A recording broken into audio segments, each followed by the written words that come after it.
What a weekend. Before we get into what's to come in the playoffs, let's just process what happened, particularly with the Mavericks, because they are now being investigated for resting key players while still being playoff eligible. What does it say about the NBA that the Mavs opted to try to keep the 10th pick in the draft rather than fighting for a playoff spot?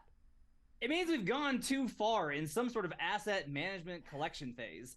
It more specifically means that the Mavericks, I gotta say it, pretty cowardly by the Mavericks. Look, ultimately, you gotta assess your team's chances about making a run, and you gotta be able to ascertain when it's time to pull the plug and focus on the future. They have given up a lot of draft picks, so they need this pick to try and upgrade the team. If they were to finish outside the top 10, which could still happen, by the way, depending on the lottery, they would lose the pick to the New York Knicks. That's bad for them. They need that to try and upgrade the team, certainly. But at some point, you have Luka Doncic. You have Luka Doncic and Kyrie Irving. You made your gamble. It's time to go in. They had a realistic shot at making the playoffs. It was going to require a 2-0 run. It was going to require the Thunder to lose, which they did not. They would have missed out anyway, certainly.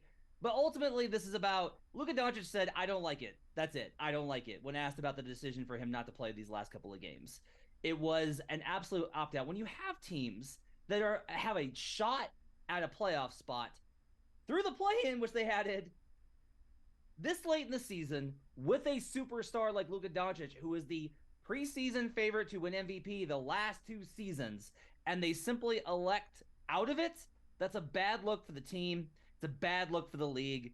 There's probably going to be ramifications for this because it was a bad look by everybody involved. Absolutely. And frankly, there better be ramifications because otherwise the NBA is just not going to be taken seriously. I also find it interesting that, Luka was clear he didn't like it, but I mean, could he have fought harder to play the rest of the game? That's a kind of a question that I have. I don't know if you've heard anything in regard to that. I think ultimately most players will tell you that if they really, really, really want to play, the staff cannot stop them.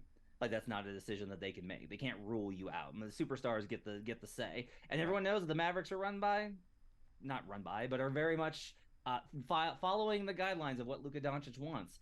I will say that ultimately the players, if they receive enough pushback and prodding, they'll finally be like, okay, fine, if you tell Mm-hmm. me this is what's best, because they want to be agreeable with the people they work with. I don't ultimately blame Luka Mm-hmm. that hard for this because he would be literally going against the wishes of the team. I think it's more that they put him in an unfortunate situation where he had to look like this. That's on the Mavericks.